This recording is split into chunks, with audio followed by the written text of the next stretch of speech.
नमस्कार मैत्रिणींनो, तर आजच्या व्हिडिओमध्ये तुम्हाला माझी आई तिच्या 25 वर्षाच्या अनुभवावरती 38 मापाच्या बाहीचं कटिंग कसं करायचं ते अगदी सोप्या पद्धतीने सांगत आहे. तर व्हिडिओ स्किप करू नका, शेवटपर्यंत नक्की बघा.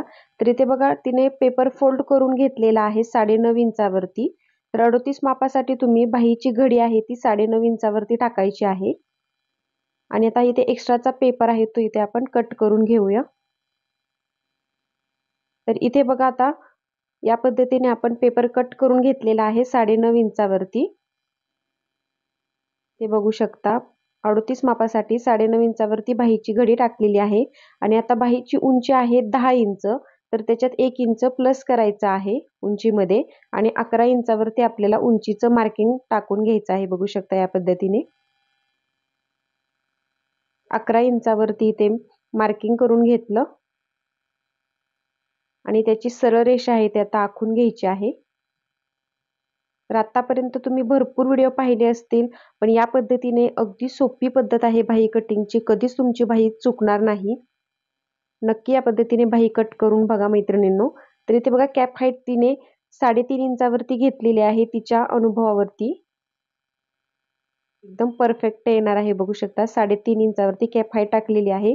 आणि 1.5 इंच पुढे या पद्धतीने मार्किंग करून घेतलेलं आहे कॅप हाईट पासून पुढे. इथे बघा, आता आर्म होल तुमचा जेवढा काही असेल तेवढं तुम्ही बंद बाजूकडून असा तिरका टेप ठेवायचा आहे. तुमचा 8 इंच 8.5 इंच जेवढा येईल तेवढं तिथे मार्किंग करायचं आहे. आणि इथे वरच्या साईडला 1 इंचासाठी पुढच्या मुंड्याचा शेप देण्यासाठी मार्किंग करायचं. आणि 2 इंचावरती पाठीमागच्या मुंड्याचा शेप देण्यासाठी मार्किंग करून घेतलं. तर इथे बघा, तिने अगोदर पुढच्या मुंड्याचा आकार दिलेला आहे. बघू शकता या पद्धतीने 1 इंचाचं जे मार्किंग आहे ते जॉईंट करत तिने या पद्धतीने पुढच्या मुंड्याचा शेप देऊन घेतला. आणि नंतर मग पाठीमागच्या मुंड्याचा शेप दिलेला आहे. इथे बघू शकता, दोन्ही पण शेप आहेत ते एकदम आपले परफेक्ट आलेले आहेत. या पद्धतीने पुढच्या मुंड्याचा शेप अगोदर देऊन घेतला आणि नंतर मग पाठीमागच्या मुंड्याचा शेप आहे तो दिलेला आहे. आणि दोन्हीतलं अंतर आहे ते 1 इंचाचं आहे. दोन्ही मुंड्यातलं अंतर आहे ते परफेक्ट 1 इंचाचं आलेलं आहे. आणि शेप पण खूप सुंदर आलेला आहे. माझ्या पाठीमागच्या व्हिडिओमध्ये तुम्ही पाहिलं तर तुम्हाला परफेक्ट समजेल मैत्रिणींनो, तो पण व्हिडिओ नक्की बघा. तर इथे बघा, खालच्या साईडला आता या पद्धतीने जेवढा काही तुमचा दंडघेर असेल 6 इंच 6.5 इंच 7 इंच या पद्धतीने मार्किंग करायचं आहे. आणि त्याच्या पुढे 1.5 इंच शिलाई मार्जिन घ्यायचं आहे. आता आपण शिलाई मार्जिनची रेषा आहे ती इथे आखून घेऊया.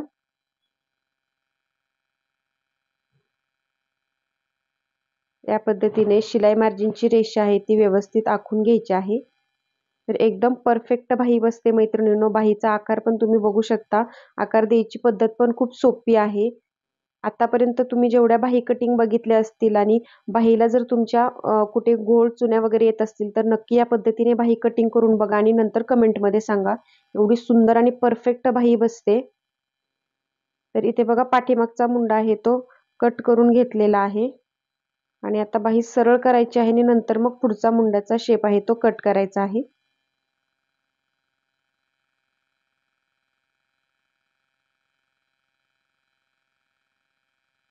तर इथे बघू शकता, आपली 38 मापासाठी एकदम परफेक्ट बाही आहे ती कटिंग करून तयार झालेली आहे. तर इथे पाठीमागचा मुंड्याचा शेप आहे तो इथे डार्क करून घेतला. बघू शकता, एकदम सुंदर कटिंग झालेलं आहे. आणि याच्यामध्ये काही तुम्हाला समजलं नसेल तर कमेंटमध्ये नक्की सांगा. आणि ही बाही एकदा ट्राय करून बघा मैत्रिणींनो, एकदम 100% परफेक्ट बसते. कुठेच बाहीला घोळ आणि चुन्या येत नाहीत. आणि स्टिच झाल्यानंतर बाहीचा शेप बघू शकता, एकदम परफेक्ट जशी आहे तशी स्ट्रेट बसते बाही आपली. आणि व्हिडिओ आवडला असेल तर एक लाईक नक्की करा. धन्यवाद.